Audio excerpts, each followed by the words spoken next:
दर्पण की बात कर रहे थे। दर्पण को हम कहते हैं मिरर। क्या कहते हैं? मिरर कहते हैं, ठीक है। और मिरर क्या होता है? तो एक मिरर एक ऐसा अपारदर्शी माध्यम है। कैसा माध्यम है? अपारदर्शी माध्यम है। पारदर्शी नहीं, अपारदर्शी माध्यम है। कैसा माध्यम है? अपारदर्शी माध्यम। मतलब कि दर्पण में आर पार हमको दिखाई नहीं देगा। दर्पण से क्या होगा? आर पार दिखाई नहीं देगा। तो दर्पण एक ऐसा पारदर्शी माध्यम होता है जिसका एक भाग कलई किया गया होता है और दूसरा भाग क्या होता है? चमकदार होता है। तो दर्पण आपका एक ऐसा पारदर्शी माध्यम हो जाएगा जिसका एक भाग कलई किया गया होगा और हाँ, एक ऐसा अपारदर्शी माध्यम होगा जिसका एक भाग कलई किया गया होगा और दूसरा भाग चमकदार होगा। और दर्पण जो होंगे वो दो प्रकार से प्राप्त होते हैं। हमने कल ही बताया था आपको कि दर्पण जो होगा वो कितने प्रकार का होता है? दो प्रकार का होता है। एक होता है आपका गोलीय दर्पण, गोलीय दर्पण, और दूसरा क्या होता है? समतल दर्पण। दर्पण, ठीक है, समतल दर्पण। गोलीय दर्पण को कहते हैं स्फेरिकल मिरर, स्फेरिकल मिरर, ठीक है। और समतल दर्पण को क्या कहते हैं? प्लेन मिरर, ठीक है, प्लेन मिरर कहते हैं, ठीक है। तो गोलीय दर्पण और क्या होंगे? समतल दर्पण। गोलीय दर्पण क्या होगा? कांच का एक खोखला गोला होता है, दीजिए उसको। कांच का खोखला एक गोला होता है, जस्ट लाइक डेट, ऐसे ही होगा। खोखला गोला, गोला कह रहा हूँ मैं, वृत्त नहीं कह रहा हूँ। क्या कह रहा हूँ? गोला कह रहा हूँ। गोला और वृत्त में अंतर है, समझ रहे ना? गोला गोला क्या है? 3D स्ट्रक्चर है, एक 3D स्ट्रक्चर है, जबकि वृत्त जो होता है वो कैसा स्ट्रक्चर है? 2D है, ठीक है। डिस्क देखे होंगे ना, CD का कैसेट वगैरह डिस्क, ठीक है। तो डिस्क जो होता है वो आपका क्या हो गया? एक वृत्त का कार्य कर रहा है, जबकि ये बॉल जो है वो किसका कार्य कर रही है? गोले का कार्य कर रही है। तो ये स्फीयर है, इसको स्फीयर बोलेंगे, गोला बोलेंगे, ठीक है। तो गोलीय दर्पण जो होता है खोखला गोला होता है, जस्ट लाइक डेट, इस बॉल के जैसा, ठीक है। इस बॉल के जैसा जो होगा ये खोखला गोला होगा। इस बॉल में के अंदर भी मटेरियल नहीं है, ठीक है। ये भी एक खोखला गोला है। अब क्या करते हैं कि इस खोखले गोले को हम क्या करते हैं? एक तरफ पॉलिश कर देते हैं और दूसरा भाग चमकदार होता है। जैसे ऊपर से इस पर पॉलिश की गई है, अगर अंदर का सिरा दिखता तो आपको लगता कि अंदर वाला सिरा क्या है? चमकदार है। वैसे ये प्लास्टिक की बनी हुई है, कांच की कोई क्या है? कांच का एक खोखला गोला होता और उस पर एक तरफ लाल ऑक्साइड की पॉलिश कर देते हैं, ठीक है। तो दूसरा भाग चमकदार हो जाता है। उस चमकदार भाग को से हम क्या करते हैं? प्रकाश की किरणों को परावर्तित करते हैं, तो वो हमारा क्या कहलाता है? गोलीय दर्पण कहलाता है। समतल दर्पण क्या होता है? प्लेन मिरर, जिसमें आप चेहरा देखते हैं ना, चेहरा देखने के लिए जिस शीशे का उपयोग करते हैं वो प्लेन मिरर होता है, समतल दर्पण होता है, ठीक है ना। तो वो सीधा प्लेन होगा, उस कर्व वाले पोर्शन नहीं रहेंगे, वो कर्व होता नहीं है। तो ऐसे दर्पण को हम क्या कहते हैं? प्लेन मिरर कहते हैं, यानी समतल दर्पण कहते हैं, ठीक है। उसमें भी क्या होता है कि जब उसको शीशे को खोल करके देखेंगे तो एक सिरे पर पॉलिश होता है और दूसरा भाग क्या होता है? अपने आप चमकदार होता है, ठीक है। तो वो पारदर्शी कांच ही होता है, लेकिन एक सिरे पर पॉलिश कर देते हैं तो दूसरा भाग क्या हो जाता है? चमकदार हो जाता है। ऐसे को ही हम क्या कहते हैं? समतल दर्पण कहते हैं, ठीक है। और गोलीय दर्पण ये सामने ऐसे दिख ही रहा है, गोलीय दर्पण। अब करते क्या है कि इसी गोलीय दर्पण के दो भाग होते हैं। इस गोलीय दर्पण के कितने भाग होते हैं? दो भाग होते हैं। एक्चुअल में क्या है कि गोलीय दर्पण एक्चुअल में क्या है कि देखिए, गोलीय दर्पण ही हमको पढ़ना है, स्फेरिकल मिरर ही पढ़ना है, हमको प्लेन मिरर के बारे में पढ़ना नहीं है। बट हम आपको प्लेन मिरर से संबंधित प्रश्न जो है कॉम्पिटिटिव एग्जाम में पूछे जाते हैं, तो प्लेन मिरर की बात करेंगे हम आपसे, ठीक है ना। तो जब चैप्टर में जब हम इन सभी गोलीय दर्पण की बात कर लेंगे तो एक बार अलग से एक चैप्टर बनाएंगे, और मतलब कि उसमें हम प्लेन मिरर को पढ़ा जाएगा, ठीक है। तो सभी लोग प्लेन मिरर को पढ़ेंगे, बहुत इंपॉर्टेंट है कॉम्पिटिटिव एग्जाम की दृष्टि से, ठीक है। तो इसके बारे में भी पढ़ा जाएगा। यहाँ पर क्या है कि अभी मैं जस्ट इसकी बात कर रहा था कि गोलीय दर्पण की। तो गोलीय दर्पण जो होता है, गोलीय दर्पण आपके दो भागों में बंट जाते हैं। दो भाग में क्या होगा कि यदि कोई ये मान लेते हैं सपोज करिए कि हमारे पास ये गोला है, खोखला गोला है। अगर इसको दो भागों में बांट दिया जाए, अगर इसको काट करके दो भाग बना दिए जाए, इसको यहीं से काट करके अलग कर दिया जाए, ठीक है, अलग कर दिया जाए, तो इसमें दो कार्य आप कर सकते हैं। या तो बाहर से, एक में बाहर से पॉलिश कर दे, एक में बाहर से पॉलिश कर दे और एक में अंदर से पॉलिश कर दे। तो ये दो प्रकार के दर्पण का निर्माण करेंगे, दो प्रकार के मिरर का निर्माण करेंगे, ठीक है ना। तो क्या है कि इसी को अगर काट दिया जाए, इसी को काट दिया जाए, इसी को काट करके अलग कर दिया जाए तो आपको आधा गेंद मिलेगी ना, आधा गेंद, तो वो एक विशेष प्रकार के दर्पण का कार्य करेगी और ये आधा गेंद एक विशेष प्रकार के दर्पण का कार्य करेगी।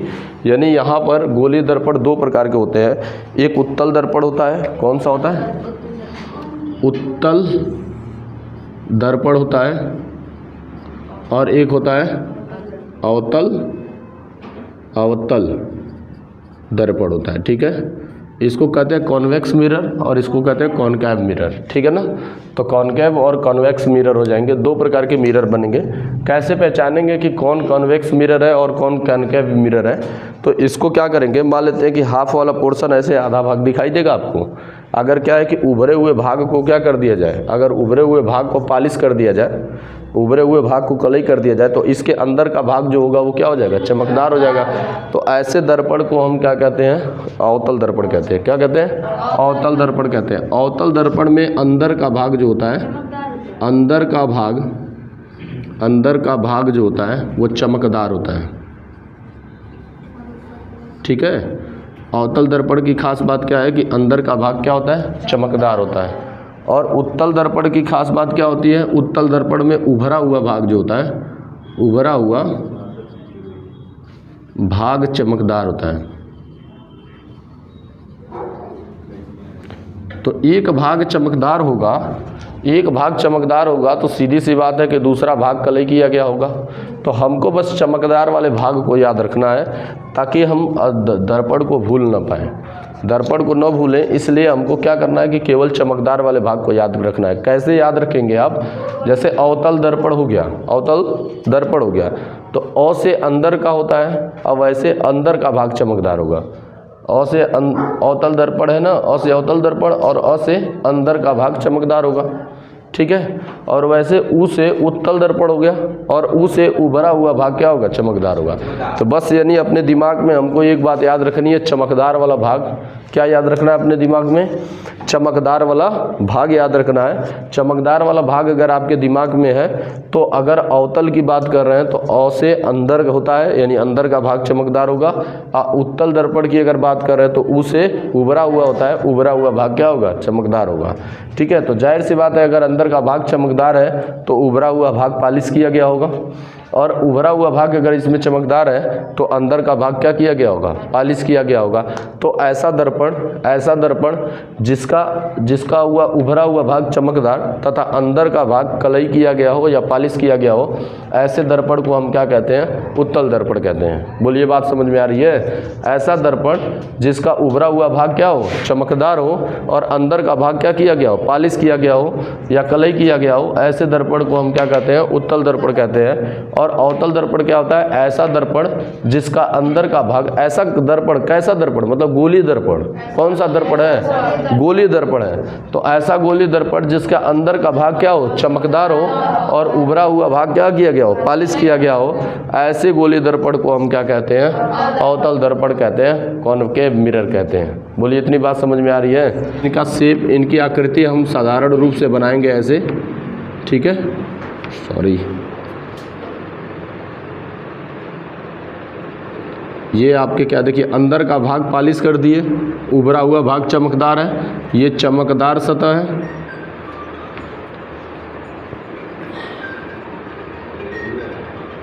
ये चमकदार सतह है और ये क्या है, कलई की गई है, ये कलई किया गया सतह है और ये क्या है, चमकदार सतह है। और ये आपका कौन सा दर्पण है, तो ये उत्तल दर्पण है, उत्तल दर्पण है।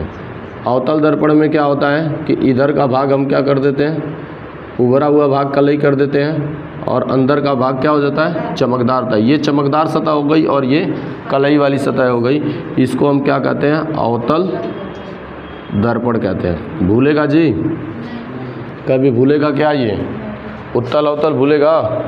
एक ही कंसेप्ट आपको याद रखना है, अ से अंदर का भाग और ऊ से उभरा हुआ भाग, और जो भी होगा वो हमें बस चमकदार वाले से मतलब है, क्योंकि परावर्तन चमकदार सतह से करते हैं तो केवल हमें चमकदार सतह से मतलब है। ये सभी आपके दर्पण हो गए। यहाँ से दर्पण संबंधित कुछ परिभाषाएं, इनकी बात करते हैं। हिंदी पर ध्यान मत देना हमारे। दर्पण संबंधित कुछ परिभाषाएं, ठीक है ना। तो दर्पण संबंधित कुछ परिभाषाओं की अगर हम बात करें तो दर्पण संबंधित कुछ परिभाषाएं क्या होंगी, ध्यान से समझते हैं, ठीक है। पहले अगर मैं बात करूं तो पहला पॉइंट है आपका वक्रता केंद्र। क्या होता है, या वक्रता केंद्र न बात करके सबसे पहले ध्रुव की बात करते हैं। देखिए, अगर ये परिभाषाएं आपको पता है, सारे टर्म्स अगर पता है, दर्पण में क्या क्या भाग होते हैं, अगर ये सारे भाग पता है तो इन दर्पणों के नेचर को समझना आसान हो जाता है। समझ रहे हैं, जो दर्पण का नेचर है और दर्पण के द्वारा बनने वाले प्रतिबिंब को समझना क्या हो जाएगा, आसान हो जाएगा। इसलिए हम इनको पहले क्या है, इनकी परिभाषाओं को, इनके नेचर्स को समझेंगे, ठीक है ना। तो एक अच्छा कंसेप्ट भी देंगे आपको प्रतिबिंब बनाने का, वन लाइनिंग स्टेटमेंट देंगे हम। एक लाइन का मात्र एक स्टेटमेंट तैयार करेंगे आप, ठीक है। एक फिगर तैयार करेंगे, ऐसा समझ लीजिए, मात्र एक फिगर। शायद आपको हम हाई स्कूल में बताए हों, एक फिगर मात्र बताएंगे और एक फिगर बताने के बाद से कहीं पर भी वस्तु रखी हो उसका प्रतिबिंब की स्थिति बता देंगे आप। आपको मुश्किल से 30 सेकंड लगेंगे उस फिगर को खींचने में, और कोई भी व्यक्ति पूछेगा आपसे कि यहाँ पर रखी वस्तु का प्रतिबिंब कहाँ बनेगा, तुरंत बता देंगे। जो वो टेंशन भरी दुनिया होती थी ना कि इसका यहाँ प्रतिबिंब बनता है, कहाँ बनता है, कैसे बनता है, इतना करने की आवश्यकता नहीं होगी।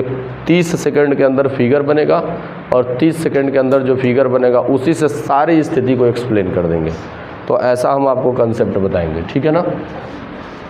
ऐसा नहीं है कि वो कोई ट्रिक है या कोई ऐसा चीज़ है, वो कंसेप्ट ही है, आपको समझना उससे आसान हो जाएगा आपको।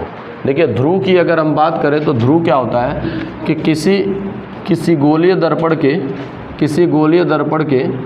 क्या है कि मध्य बिंदु को हम ध्रुव कहते हैं। ये मेरे पास गोलीय दर्पण है, चाहे उत्तल हो या अवतल हो। मान लेते हैं कि ये आपका क्या है, कौन सा दर्पण है, ये अवतल है, अवतल दर्पण है ये। क्यों? क्योंकि अंदर का भाग चमकदार है, ठीक है। तो ये अवतल दर्पण हो गया। और ये कौन सा दर्पण है, यहाँ पर हमने क्या बताया कि मान लेते हैं कि ये अवतल दर्पण है और ये क्या है, उत्तल दर्पण है। उभरा हुआ भाग चमकदार है तो उत्तल दर्पण, अंदर का भाग चमकदार है तो अवतल दर्पण। तो अगर इस दर्पण के मध्य बिंदु की बात करेंगे, मध्य बिंदु को ध्रुव कहते हैं। दर्पण के मध्य बिंदु को, इस दर्पण के मिडिल पॉइंट को हम क्या कहेंगे, ध्रुव कहेंगे, ठीक है। तो यहाँ से मैं दूसरी बात करूँ, मुख्य अक्ष क्या होता है, मुख्य अक्ष क्या होता है, तो मुख्य अक्ष की मैं बात करूँगा तो ये दर्पण के मध्य बिंदु ध्रुव है। तो दर्पण के मध्य बिंदु से होकर जाने वाली रेखा या दर्पण के ध्रुव से होकर जाने वाली रेखा जो होती है वो क्या कहलाती है, मुख्य अक्ष कहलाती है। ये क्या कहलाती है, मुख्य अक्ष कहलाएगी।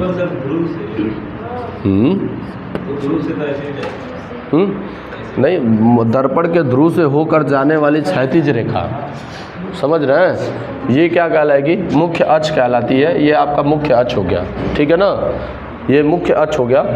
और दूसरी बात क्या है कि देखिए, पहली बात, दर्पण का मध्य बिंदु ध्रुव कहलाता है। दर्पण का मध्य बिंदु क्या कहलाएगा, ध्रुव कहलाएगा। और ध्रुव से होकर जाने वाली जो क्षैतिज रेखा है, ध्रुव से होकर जाने वाली जो क्षैतिज रेखा है, या बोल सकते मुख्य अक्ष कहलाती है। ये किस प्रकार से होंगी, एकदम ऐसे दर्पण है और दर्पण के इस बीचाबीच से होकर के ऐसे गुजरेंगी, समझ रहे हैं, बीच से होकर के ऐसे गुजरेंगी ये रेखाएं। तो ये क्या कहलाती है, रेखाएं मुख्य अक्ष कहलाती हैं। इतनी बात समझ में आई। अगला पॉइंट की अगर बात करें तो वक्रता त्रिज्या होती है। वक्रता केंद्र की बात करते हैं, वक्रता केंद्र। तो किसी दर्पण के, मान लेते हैं कि ये दर्पण है, ये भी एक दर्पण है, मान लीजिए 2 दर्पण, ठीक है, 2 दर्पण हो गए। और ये आपका कौन सा दर्पण, अवतल। और ये कौन सा दर्पण, उत्तल दर्पण, ठीक है। तो कौन है जी दरवाजा बड़बड़ा रहा है, ध्यान से समझिए।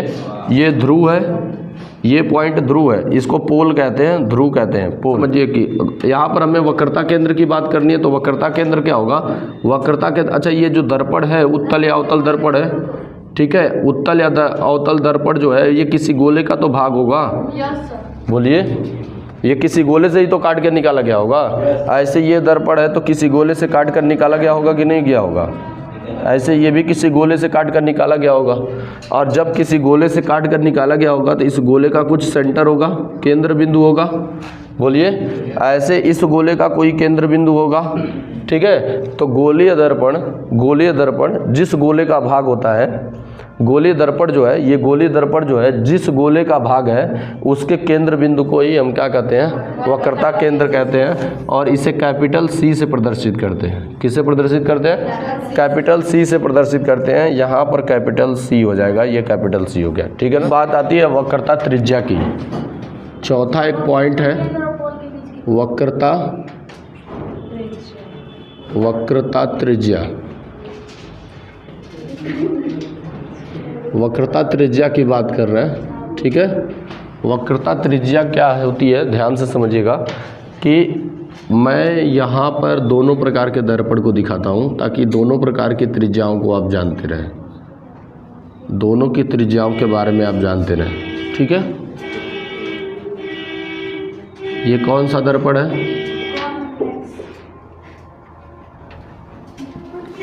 ठीक है, ये अवतल हो गया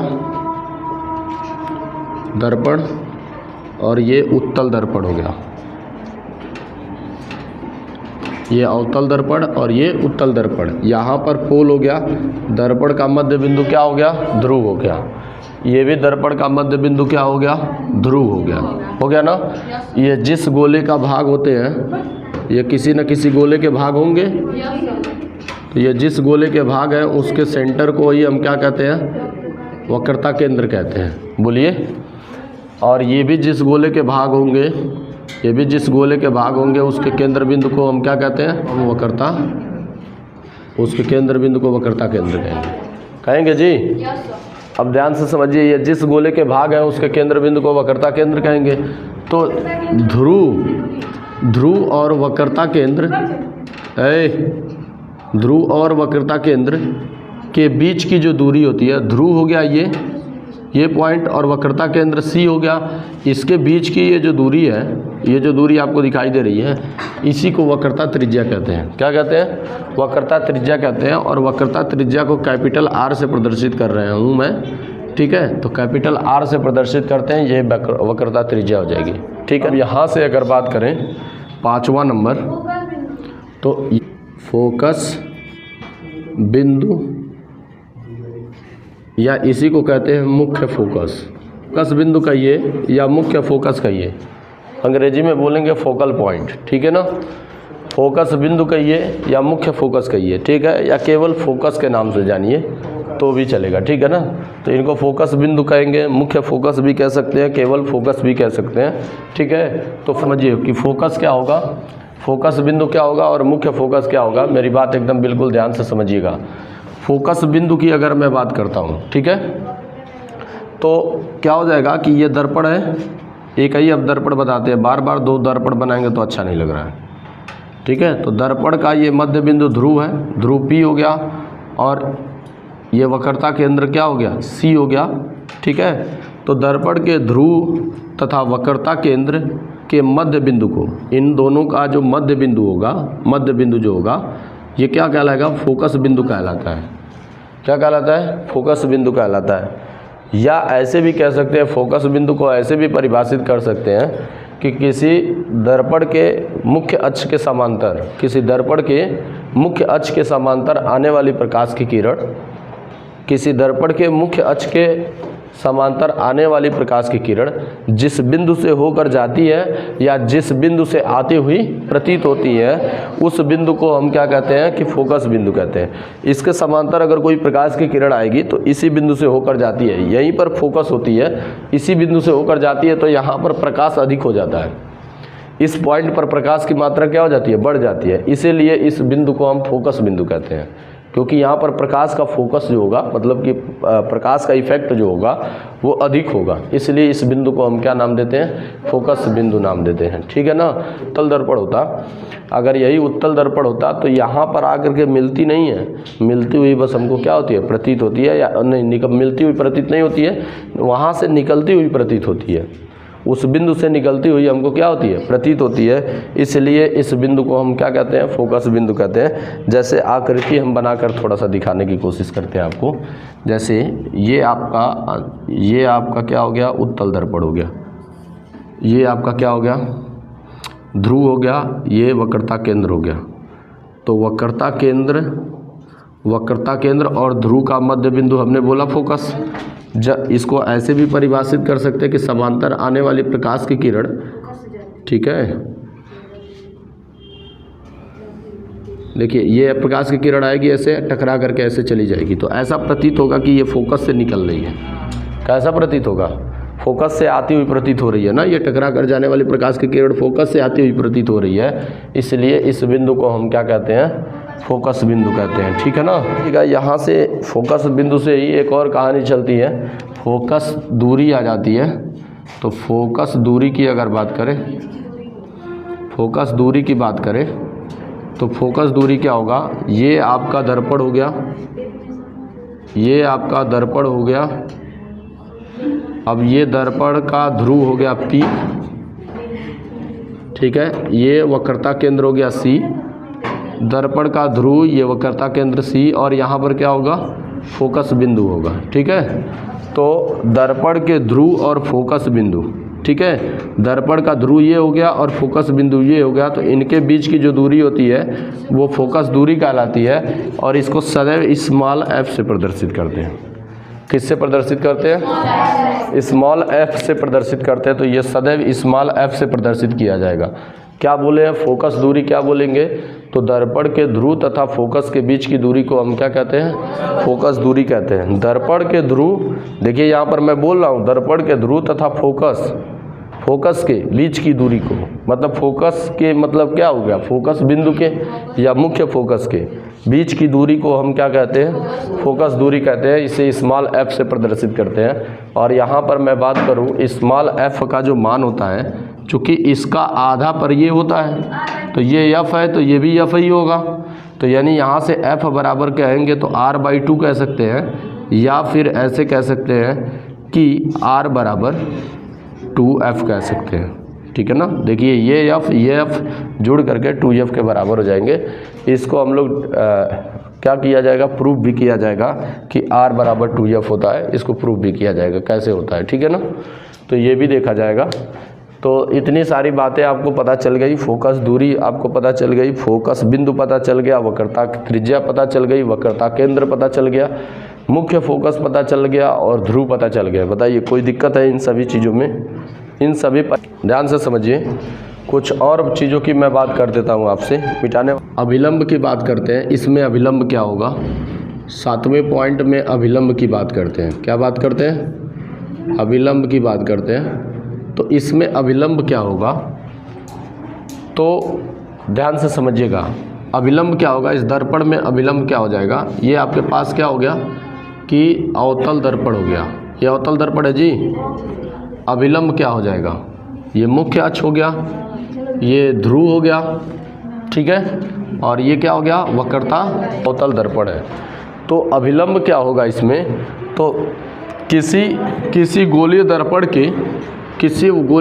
के वक्रता केंद्र से परिधि को मिलाने वाली रेखा जो होती है, परिधि को मिलाने वाली रेखा जो होती है, ये क्या कहलाती है, अभिलंब कहलाती है, ठीक है। इसके वक्रता केंद्र से परिधि के किसी भी बिंदु को मिला दिया जाए तो वो अभिलंब कहलाएगा। क्या कहलाएगा, अभिलंब कहलाएगा। हमने क्या बोला कि किसी गोलीय दर्पण के वक्रता केंद्र से, किसी गोलीय दर्पण के वक्रता केंद्र से उस दर्पण के परिधि पर किसी भी बिंदु को मिलाने वाली रेखा क्या कहलाती है, अभिलंब कहलाती है, ठीक है। तो दर्पण के वक्रता केंद्र से इसके परिधि पर किसी भी बिंदु को मिलाने वाली रेखा क्या कहलाएगी, अभिलंब कहलाएगी। अभिलंब इसको क्यों कह रहे हैं, अभिलंब तो 90 अंश का होता है। आप सोच रहे होंगे कि सर किसी भी बिंदु को मिलाएंगे तो 90 अंश बनेगा, बिल्कुल बनेगा। यहाँ से देखिए ध्यान से समझिए कि अगर ये दर्पण है, अगर ये किसी गोले का भाग तो होगा ही, और आपको पता है कि किसी भी बिंदु पर खींची गई स्पर्श रेखा जो होती है वो केंद्र से मिलाने पर वो लंब होती है ना। तो इस पे इस पॉइंट पर अगर बात कर रहे हैं तो इस पॉइंट पर इस अगर कोई स्पर्श रेखा खींचते हैं तो ये इस पर लंब होगी कि नहीं होगी? तो इसलिए इसको हम अभिलंब मानते हैं। तो ये प्रत्येक बिंदु पर क्या होगी? अभिलंब होगी। बात समझ में आई? अभिलंब समझ में मेरी बात आई?